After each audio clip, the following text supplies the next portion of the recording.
ආයිබෝන් අද මේ වීඩියෝ එකෙන් මම ඔයගලන්ට කියලා දෙන්න හදන පැටිස් හදන ක්‍රමයක්. ඉතින් පිටි යනාන කරදර වෙන්නේ නැතුව කොහොමද මේ පැටිස් හදන්නේ කියලා මම ඔයගලන්ට කියලා දෙනවා. ඉතින් ඔයගොල්ලෝ දාන්න වෙළඳ පොලේ තියෙනවා මෙන්න මේ වගේ පොඩි පපඩම්. මේ පපඩමේ කොහොමද පැටිස් හදන්නේ කියලා අපි බලමු. අනිවාර්යයෙන්ම පැටිස් හදනකොට මිශ්‍රණයක් අවශ්‍ය වෙනවා. ඉතින් මේ මිශ්‍රණය ඔයගොල්ලෝ කැමති විදිහට මිශ්‍රණය හදා ගන්න පුළුවන්. ඉතින් මම අරගත්ත අල, ඒ වගේම මේ තියෙන ලීක්ස්, රතු ලුණු, ඒ වගේම තමයි කරපිංච, මේ තියෙන්නේ කොච්චි අමුමිරිස් ගන්න පුළුවන්, සුදු ලුණු, ඒ වගේම තමයි ගම්මිරිස් ඇට ඒවල කොටලා ගන්න, ඒ වගේම කහ ලුණු බදින්න පොල් තෙල්.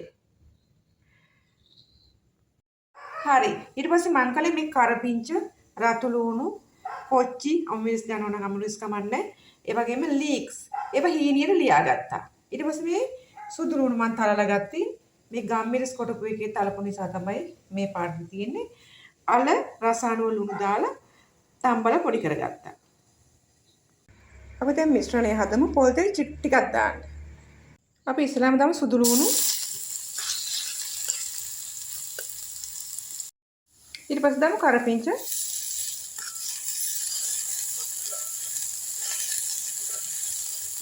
ඊට පස්සේ අමුමිරිස් හරි කොච්චි හරි ඔයගොල්ලෝ ගන්න විදියට රතු ලුණු වෙන එක දාමු.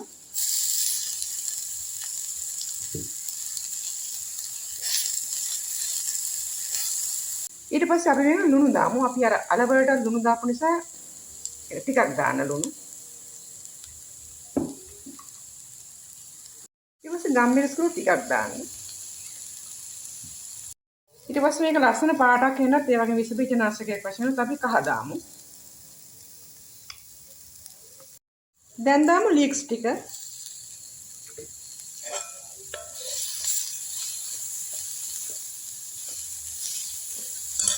ඊට පස්සේ අර තම්බල පොඩි කරගත්ත අල ටික දාන්න.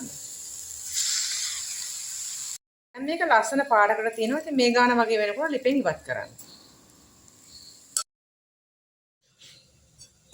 මේ තියෙන මම හදපු මිශ්‍රණය. ඒ වගේම මම පිටි තවරමක් හරි ගස්සගත්තා. පාන් පිටි, ලුණු, කහ, වතුර දාලා තමයි මම මේක හරි ගස්සගත්තේ. ඉතින් මම බිත්තරවත් දැම්මේ නැත්තේ. මම වෙජිටේරියන්. උඹල් කඩවත් කන්නේ නැති නිසා. ඉතින් ඕගලන්ට කැමති විදිහට මේ පිටි තවරම හරි ගස්ස ගන්න පුළුවන්. ඒ වගේම පාන් කුඩු ලෑස්ති කරගත්තා. ඒ වගේම තමයි දැන් මෙතන තව දෙයක් කරන්න තියෙනවා.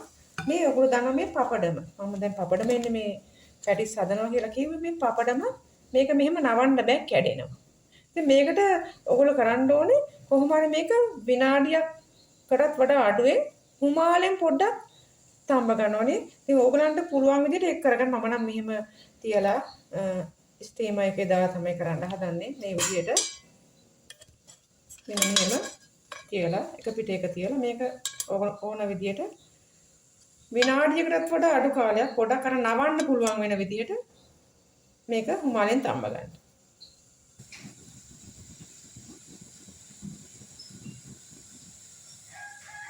දැන් ඔයගලන්ට පේනවා මේ පොඩ්ඩක් හුමාලෙන් තැම්බෙනකොට මේක නැවෙනවා මේ විදිහට.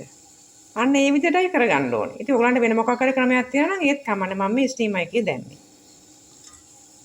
මම දැන් ස්ටීමර් එකෙන් ඉවතට ගත්තා.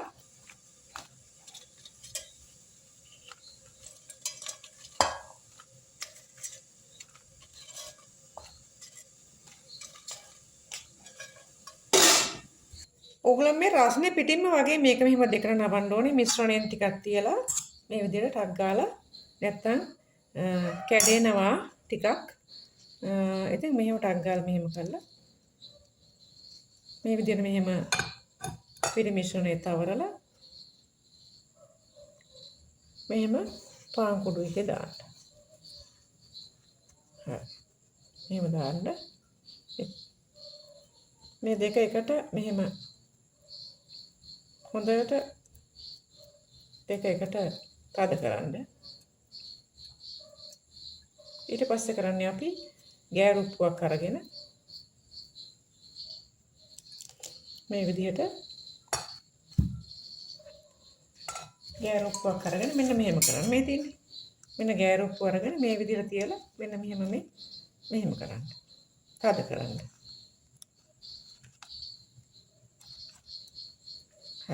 හරි. මේ පැත්තත් එහෙම කරන්න. එතකොට අර පැටිස් හදන අච්චුව වගේ එනවා. මේක හොඳට තද වෙනවා. හරි. මේ විදිහට කරන්න.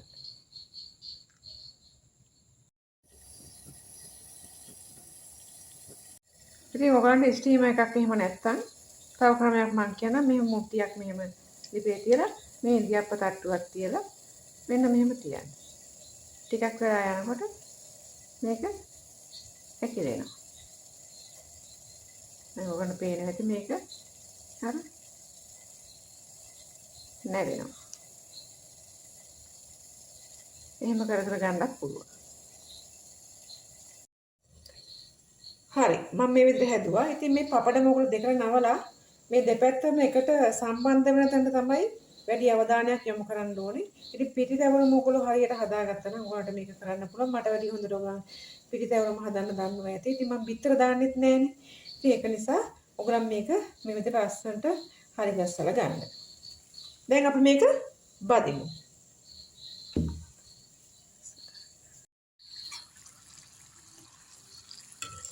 මේක හොඳට බැදෙනවා. ගැලවෙන්නෙත් නෑ. අර දෙකට නවලා අර සම්බන්ධ කරන තැන උගලන් පිටිතැවරමෙන් හොඳට තද කරගත්තා නම් මේක ගැලවෙන්නේ නැහැ.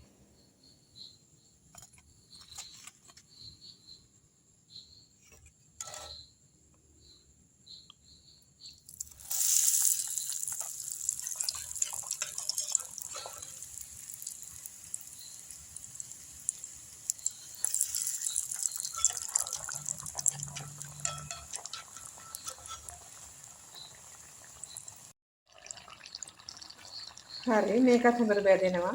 මේ ගාන වගේ වෙනකොට ගන්න. හරි මේ විදිහට තමයි මේ පපඩම් වලින් මම පැටිස් හැදුවේ. ඉතින් ඔයගොල්ලෝ විශේෂ අවධානයක් යොමු කරන්න ඕනේ මේ දෙකට නවලා මේ දෙපැත්ත දෙක එකට සම්බන්ධ වෙන තැන තමයි. ඉතින් පිටිතැවරුම හරියට හදාගත්තා නම් ඔයගලන්ට මට වඩා හොඳට ඔයගොල්ලෝ හදන්න දන්නවා ඇති. ඉතින් මේක හරිම ලේසියෙන් හරි දැස්ස ගන්න පුළුවන්. ඉතින් අර හුමාලෙන් මේ පපඩම තම්බන කොටත් ඔයගොල්ලෝ මොන හරි ක්‍රම දන්නවනම් ඒ ක්‍රමයක් යොදා ගන්න. ඉතින් හරිම රසයි මේක. ඉතින් විශේෂත්වයකට තියෙන්නේ මේකේ බැදෙන්නේ පපඩම. ඉතින් ඒක විශේෂත්වයක්. ඉතින් හරිම රසයි මේක හදලා කාලා බලන්න. හොඳයි එහෙනම් ඉතින් ගිහින් එන්නම්. ආයෙත් මේ වගේ ලස්සන වීඩියෝ එකකින් අපි හමු වෙමු. මගේ channel එක subscribe කරන්න. ඔයාලම comment එකක් දාන්න. කාලා බලලා හදලා කාලා බලලා comment එකක් දාන්න.